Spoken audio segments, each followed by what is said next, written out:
जाके चितउर हनुमद रहे, राम शोभाय सोई भव तरहि। राम शोभाय सोई भव तरहि। जाके दोस्तों नमस्कार, श्री हनुमान ज्योतिष केंद्र सीतामढ़ी में आप सबों का स्वागत है। पूर्व के एपिसोड में तृतीय घर में यानी पराक्रम भाव में स्थित विभिन्न ग्रहों के क्या फल होंगे, इसे परिभाषित करने का मैंने भरसक प्रयास किया था। अब इस एपिसोड में तृतीय यानी सहज, जिसे हम पराक्रम का घर भी कहते हैं, इसके स्वामी विभिन्न घरों में बैठकर क्या फल देंगे, इसे बताने की चेष्टा कर रहा हूँ। देखिए, तृतीयेश जिनकी कुंडली में लग्न में बैठा हो तो ऐसा जातक स्वयं से कठोर परिश्रम करके अपना भाग्योदय करता है। कठिन से कठिन संकट आने पर भी वह घबराता नहीं है, बल्कि डटकर संघर्ष करके अपनी उन्नति स्वयं करता है। ऐसे जातक शारीरिक रूप से सुगठित, साहसी, धैर्यवान, आत्मविश्वास से लबरेज, अभिनय कला में निपुण, सेवा कार्य करने में कुशल, प्रखर और मुखर वक्ता और पुरुषार्थ से भरा होता है। ऐसा जातक अशिक्षित भी हो तो वे जिस समाज में रहकर जीते हैं वहाँ उन्हें ज्ञानी और बुद्धिमान माना जाता है। परंतु यदि यह पापी होकर लग्न में बैठा हो तो ऐसा जातक मित्रों से विश्वासघात करने वाला, विवादी और लंपटी होता है और सगे संबंधियों में दरार पैदा करने वाला, परंतु दूसरों की सेवा करने वाला होता है।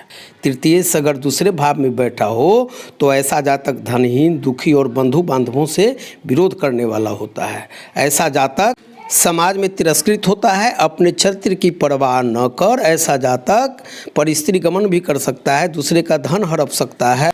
परंतु तृतीयेश शुभ प्रभाव में होने पर जातक स्वयं के श्रम से अर्थ लाभ भी करता है। तृतीयेश अगर तृतीय भाव में ही हो तो जातक समाज और मित्रों से सम्मानित होता है। ऐसा जातक सिंह के समान पराक्रमी और भाइयों से पूर्ण सुख प्राप्त करने वाला होता है। धन और पुत्र आदि से संपन्न होता ही है और ऐसे जातकों के पास धन प्राप्त करने के स्रोत एक से अधिक होते हैं। गुरु और ब्राह्मणों का भक्त होता है। ऐसा जातक अपनी आध्यात्मिक भावना के कारण अपने कुल देवता, देवी देवताओं की पूजा करता है तथा अपने कार्यों को कुशलतापूर्वक करता है। ऐसे जातकों में आत्मविश्वास की कोई कमी नहीं होती। तृतीयेश चौथे घर में हो तो ऐसा जातक धन ध्यान से पूर्ण, बुद्धिमान, सुखी और विद्वान होता है। भाइयों का पूर्ण सहयोग जातक को मिलता है। ज्ञान, विज्ञान और विद्या के क्षेत्र में ऐसे जातक खूब उन्नति करते हैं, परंतु अपनी माता से धन और अटूट प्यार पाकर भी उनसे बैर रखते हैं। यदि तृतीय यानी सहजेश पाप प्रभाव में हो या निर्बल हो तो ऐसा जातक अपने पिता का धन व्यर्थ में व्यय करता रहता है। संभव है कि पत्नी कर्कशा और क्रूर मिले तथा दाम्पत्य जीवन में कलह हो। इस अशुभ योग में जातक को अपने रह रहे समाज में अपकीर्ति मिलती है। यदि तृतीयेश पांचवें भाव में बैठा हो तो जातक का पारिवारिक माहौल प्रायः खराब ही रहता है। पुत्र भी लायक नहीं होते हैं और जातक का विरोध करते हैं, यानी अपने पुत्रों से अधिक सुख नहीं पाते हैं। दाम्पत्य जीवन भी सुखी नहीं होता। ऐसे जातक की बुद्धि चंचल हुआ करती है और अंतिम अवस्था में अपनी सारी जमा पूंजी समाप्त कर डालता है। परंतु तृतीयेश शुभ भाव में बैठा हो तो विपरीत फल अनुभव में आते हैं। यदि तृतीयेश छठा यानी शत्रु स्थान में हो तो ऐसे जातक को कान तथा गले में कष्ट होता है। जातक का भाइयों से विरोध रहता है तथा धनार्जन करने के लिए कठोर परिश्रम करना पड़ता है। जातक को माँ से विरोध परंतु मामियों से प्यार होता है। एक बात यह भी होता है कि तृतीयेश नीच राशि का होकर छठे भाव में बैठा हो तो ऐसे जातक का निश्चय ही ऑपरेशन होता है। ऐसे व्यक्ति को अपने कुकृत्यों के कारण समाज और जाति से च्युत भी कर दिया जाए तो कोई आश्चर्य की बात नहीं है। ऐसे जातक के संबंध अपने सगे संबंधियों से भी अच्छे नहीं होते। यदि तृतीय सप्तम भाव में बैठा हो तो ऐसे जातक का बचपन कष्ट में बीतता है, परंतु उसे भाइयों से मदद मिलती है।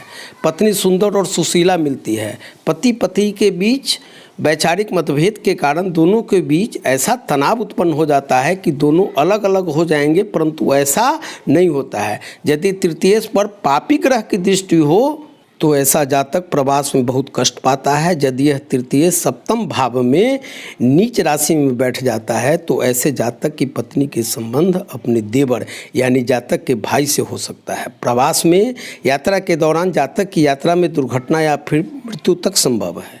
यदि जातक नौकरी करे तो अपने बॉस से उसकी बनती नहीं है। जीवन में अनेकों बार उतार चढ़ाव देखने को पड़ते हैं।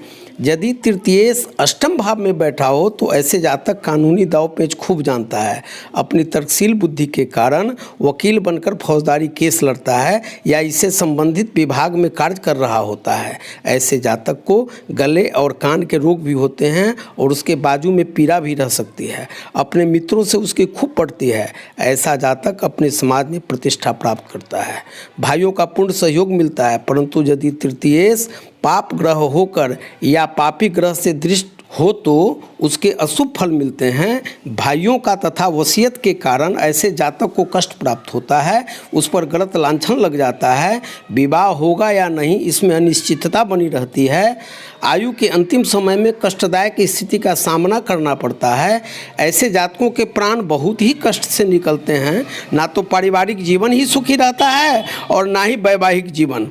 भाइयों की मृत्यु तक भी संभव है। इन परिस्थितियों का ऐसा जातक सामना कर वह धैर्यहीन हो जाता है। तृतीय से नवम यानी भाग्य में भाव में बैठा हो तो ऐसा जातक स्वयं पराक्रमी होता है। भाइयों के सहयोग से उसका भाग्य उदय होता है या यूं कह सकते हैं कि शादी के बाद जातक का भाग्य उदय होता है। पारिवारिक और सहोदरों का सहयोग प्राप्त कर ऐसे जातक के जीवन में अनायास परिवर्तन होता है।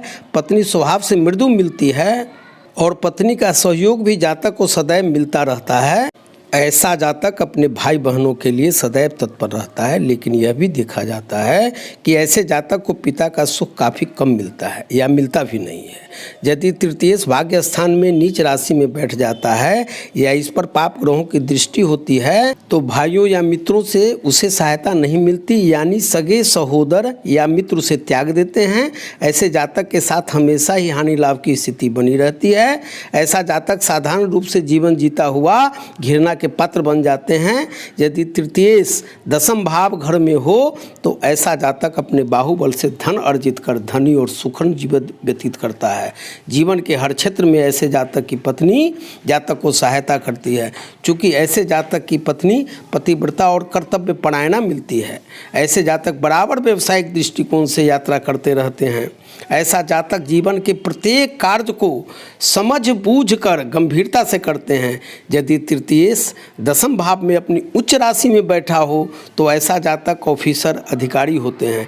इतना ही नहीं, इनके भाई भी सरकारी अधिकारी होते हैं। ऐसे जातक के माता पिता खूब खुश रहते हैं क्योंकि जातक मातृ पितृ भक्त बनकर उनकी हर एक आज्ञा का पालन करते रहते हैं। परंतु इसके विपरीत अपनी नीच राशि या पापी ग्रह से दृष्ट हो तो ऐसा जातक अन्य स्त्रियों के संपर्क में आकर अपने धन का व्यय करते हैं। पत्नी भी झगड़ालू मिलती है और इन सब कारणों से ऐसा जातक मानसिक कुंठा का शिकार बन जाता है। यदि तृतीय शुभ ग्रह हो और 11 में यानी लाभ भाव में बैठा हो तो कारक ग्रह की दृष्टि में भी हो तो जातक को भाइयों से लाभ मिलता है। सरकार से संपत्ति भी प्राप्त हो सकती है। ऐसा जातक पुरुषार्थी, कर्मठ और साहसी तथा भाग्यवान होता है। ऐश्वर्य का भोग करता है। दाम्पत्य जीवन काफ़ी खुशहाल रहता है। अपने परिवार के सभी सदस्यों के हर कार्यों में सदैव सेवा करने में तत्पर रहता है। लेकिन तृतीय यदि पापी ग्रह के प्रभाव में हो तो ऐसे जातक की आय से अधिक व्यय होने की संभावना बनी रहती है। ऐसा जातक अन्य स्त्रियों के चक्कर में पड़कर परिश्रम से कमाया हुआ धन का नाश कर लेता है। इस स्थिति में परिवार के लोग उसे किसी भी तरह की सहायता नहीं करते। अन्य लोग ऐसे जातक को बेवकूफ़ और मूर्ख समझते हैं। अंत में ऐसे जातक को किसी अन्य का आश्रय लेकर जीवन यापन करना पड़ता है। यदि तृतीय 12वें भाव घर में बैठा हो तो ऐसे जातक का अनुज छोटा भाई निरंकुश होता है। पिता का स्वभाव क्रूर होता है और पिता से ऐसे जातकों को कष्ट भी झेलना पड़ता है। जातक स्वयं भी दुष्ट स्वभाव का होता है और अपने सगे संबंधियों को इतना संतप्त कर देता है कि घर के लोग मजबूर होकर उसे घर से भगा देते हैं। फलतः जातक को विदेश में प्रवास करना पड़ता है, स्वयं अथवा जातक का छोटा भाई भ्रमण करता रहता है, ससुर या पत्नी द्वारा यदा कदा उसे धन की सहायता भी मिलती है।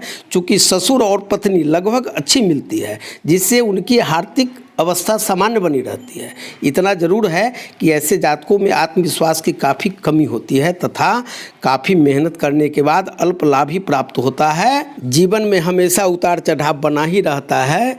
पिता उसके क्रूर स्वभाव और कुकृत्यों से परेशान होकर जातक को मदद नहीं करना चाहता, क्योंकि दोनों में अच्छी बातों योजना आदि को लेकर पटती ही नहीं है। कोई भी धन संबंधी योजनाएं दोनों के वाद विवाद के कारण कार्यान्वित ही नहीं हो पाती हैं। दोस्तों, यदि आपने मेरे इस YouTube चैनल को अगर सब्सक्राइब नहीं किया है तो निश्चित रूप से सब्सक्राइब लाइक करते हुए और ज़रूर से ज़रूर शेयर करें, ताकि घर बैठे आपको ज्योतिष से संबंधित सभी विधाओं के अंतर्गत आपको समस्त जानकारियाँ प्राप्त होती रही, आपको कहीं जाना नहीं पड़े। बस संस्थान का उद्देश्य भी है।